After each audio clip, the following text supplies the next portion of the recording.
Last year, the mayor, in an unprecedented way, organized a formal structure to all of this when he created the multi-agency gang unit.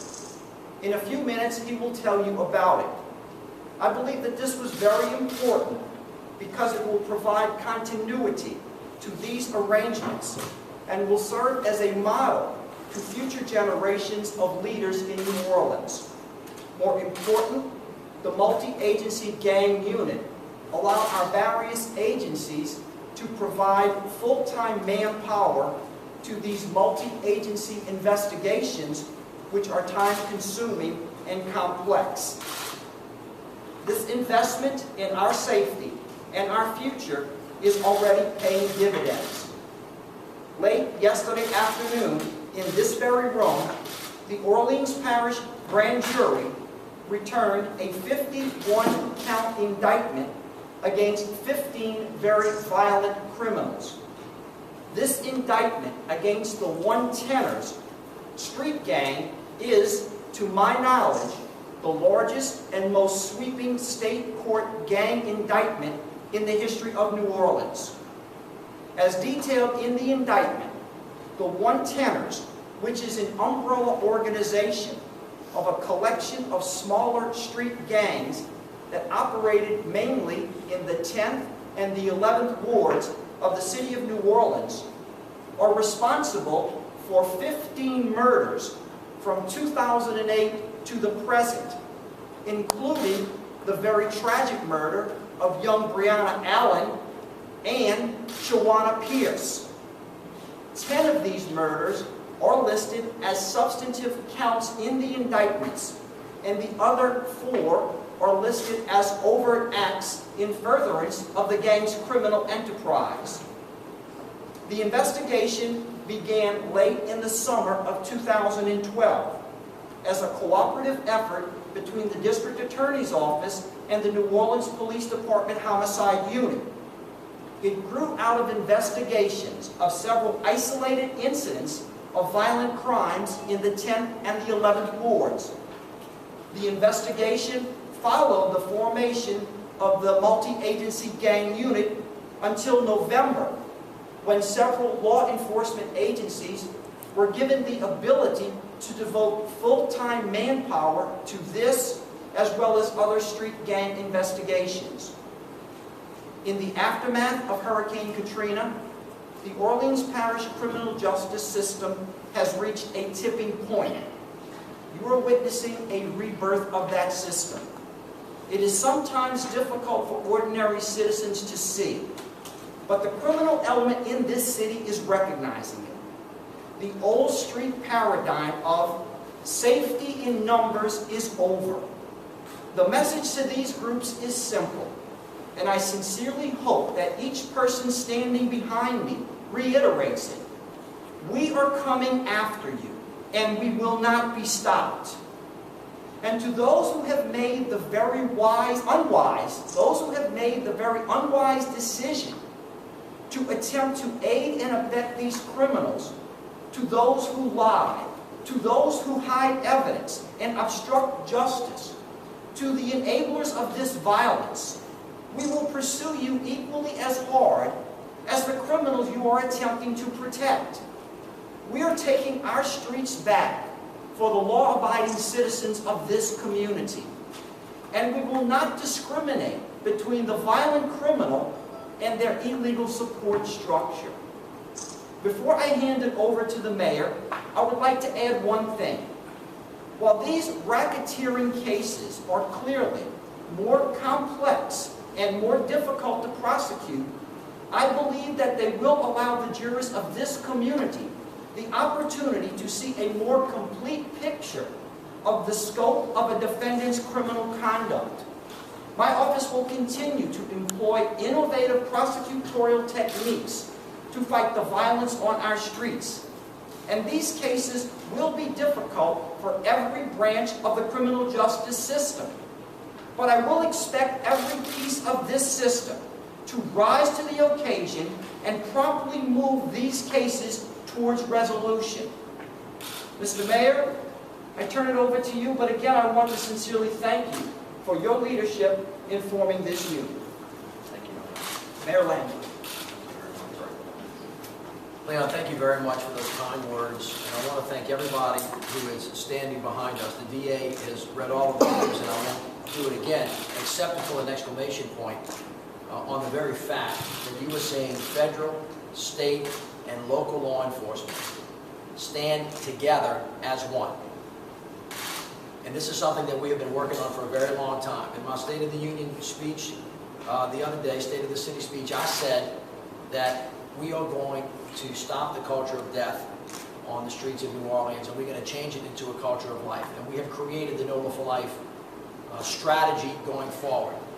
The first and the most important element of that is we have to stop the shooting. And we have sent a very clear message, both in word and now in deed, that we are coming after the 649, 650 individuals in this city that continue to wreak havoc and have no respect for life. That if they do not choose to take the opportunity to have an opportunity for a job or an education and a training, we are going to bring the force of law on them. The rules of engagement in this city as it relates to violent criminals has changed. This group of people is together.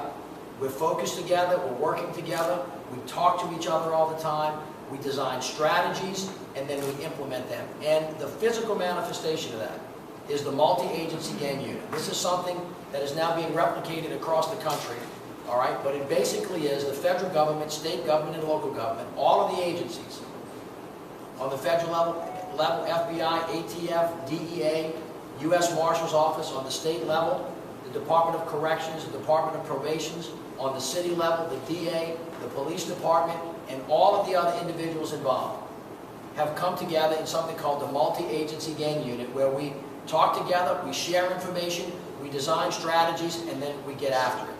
And here is a perfect example of how the new way of being is going to be. Instead of the DA choosing to prosecute an individual, one person for one crime, what the DA has done, and Mr. District Attorney, thank you so much for taking this ball and running with it, is basically indicting folks as members of groups and as conspiracies. Because what we have found is it's not just a one-off. It is a group of people that for years and years and years have terrorized the streets of New Orleans, and at least in this instance with the 110ers, are allegedly responsible for over 15 deaths, including 5-year-old Brianna Allen and Shawana Pierce, who left young boys here. I spoke to this in the State of the City address the other day. I told you there was more to come. This is an example of what that more looks like, and ladies and gentlemen, this is just the beginning. So on behalf of the people of the City of New Orleans, I want to again call the community into purpose and communion on this issue, because we need you to make this happen. We need witnesses, and we need you to know that we're serious about it. And as the DA alluded to, and I will say this clearly, we need the judges of criminal district court on board, helping us mete out justice and fairness in a way that makes sense and is just for the entire community, and to help us move this new method of prosecution forward in a very aggressive way. The people of New Orleans expect that. And as mayor of the City of New Orleans, I expect it. And I think that there's no greater homage that we can pay to the people that have been taken for us is to be more aggressive and to be on it, just like we said. We mean what we say. If you continue to commit crimes in this city, we are coming after you, and we are not going to stop until the city is safe. Thank you all so very much, and now I'd like to call up Chief Surveyor. Thank you, Mayor and Mr. District Attorney, and all of our law enforcement partners here. We truly are a team, and that is the winning combination to make New Orleans safe. A team of law enforcement professionals, a team of city administration officials, a team of council representatives who all have one point, and that point is to make New Orleans safe. May 29th last year was a beautiful afternoon in the city of New Orleans. A birthday party was shattered by the cruel, cowardly behavior of who we now have learned to be members of the 110 gang. Just that short afternoon, we recognized how dangerous and fragile things can be when gangs operate without any fear. Our homicide detectives and intelligence detectives immediately began working that case in the summer of 2012. Working closely with the district attorney's office, it became crystal clear that this group was larger than what we had originally thought.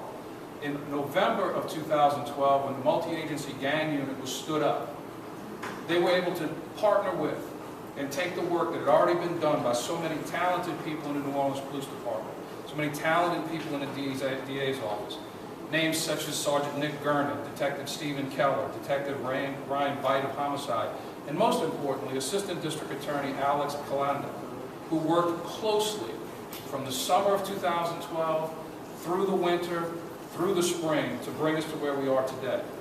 This morning, members of the New Orleans Police Department, Special Operations Division, partnered with the Louisiana State Police, our multi-agency gang unit, and our street gang unit, including homicide, ATF, and FBI agents, served multiple warrants in the city of New Orleans to attempt to locate 5 of the 15 persons indicted who were still at large. 10 of the persons indicted are in custody. In this morning's effort, we did take into custody 3 persons, Damon Sandifer, Antonio Big Rico Johnson, and Charles Lewis, who were all captured this morning peacefully, and weapons and evidence was recovered. Still wanted by the police, and we'll get pictures out in a little bit, still wanted are Jahan Jones and Joshua Pittman. Make no mistake about it, 4 people will be charged in the brutal, senseless, and cowardly death of Brianna Allen and Shawana Pierce. Those persons acted in a way that we hope will provide them decades of time in the prison system of Louisiana. But we have a warning, an announcement. Anybody who is aware of this gang, who chooses to not come forward and work with us, and you are a party to that gang, we can guarantee you, you will be arrested and you will be prosecuted. And today's indictment of 15 people demonstrates unwaveringly that if you fail to cooperate, if you fail to come forward, we know who you are. Do the right thing. Come into the DA's office and provide information to assist us in closing up this terrible, terrible event. In total, 15 subjects were indicted, 11 murders charged as separate counts. This will be 9 new murder clearances for the New Orleans Police Department, 51 total counts, 89 overt acts to commit racketeering and other charges. Charged with the death of Brianna Allen, charged with the death of Brianna Allen and Shawana Pierce is Sam Newman, Troy Harden, Stanton Gilbert. These people will be held accountable. There is no question about it. I'm incredibly proud of the men and women of the New Orleans Police Department who fight every day, quietly and behind the scenes, to make these big differences with our partners that we stand here with today. And one of our most effective partners is the Federal Bureau of Investigation. And I'd like to ask Mike Anderson, the local agent in charge, to come up. Thank you, Chief. I'd like to put a finer point on the multi-agency gang unit. What I think distinguishes this unit from many task forces and strike forces throughout the country, which is what has really drawn the FBI to its full commitment to the MAG, is the fact that at the table you've got federal prosecutors and state prosecutors deciding and helping prioritize the investigations of all of our partners. Almost everyone that's standing before you here today was just at a meeting at the office of the ATF where the MAG unit is currently housed, and we strategized and we discussed not only this case, but cases to come, and prioritizing resources and surging resources and getting more intel and support and tactical support and deciding on how we're going to take a long-term investigation versus a shorter-term investigation and blending all of those efforts so it's completely coordinated and completely deconflicted, so we're not stepping all over each other like there's been some issues in the past. So we are one fight, one mission with this group, and that's why the FBI will continue to pledge its full support of the MAG, be an active member, be a leader in the MAG, and continue to partner with both state and federal prosecutions. And that's what I'd also like to leave you with. This is a state prosecution, but folks need to know the FBI is all in on state and federal prosecutions. We're not only going to work with the U.S. Attorney's Office, but with the DA's office to take the most violent offenders off the streets. So with that, I will turn it over to Sheriff Marlon Guzman. Thanks. On behalf of the Sheriff's Office, I also want to thank the District Attorney and the Mayor. The Sheriff's Office is a part of the multi-agency gang unit. Colonel Mike Laughlin, who heads up our Special Operations Division, was instrumental, along with his staff, in the intelligence gathering, the apprehension, as well as the detention of those individuals that are mentioned in this indictment. We're about keeping the city safe, Public safety is our top priority, and that's where we want to be. With that, I'm going to ask Special Agent Shepard of the DEA to come up. Mr. Mayor, District Attorney, I want to thank you for having me here today. I want to focus on something we've all been focusing on just a little bit more. When everybody that's up here right now, we all raise our right hand and we swear to serve and protect the community. But I take that in a different way. I say, that means we got our hand up. You know, you in school, they would say, if you got an answer, you know the answer, or you think you know the answer, raise your hand. So I want the community to know. I think we have the right answer. You got good people, we're doing good work, and we have our hand up. So if you need us, we're here. We're here to protect and serve the people of New Orleans.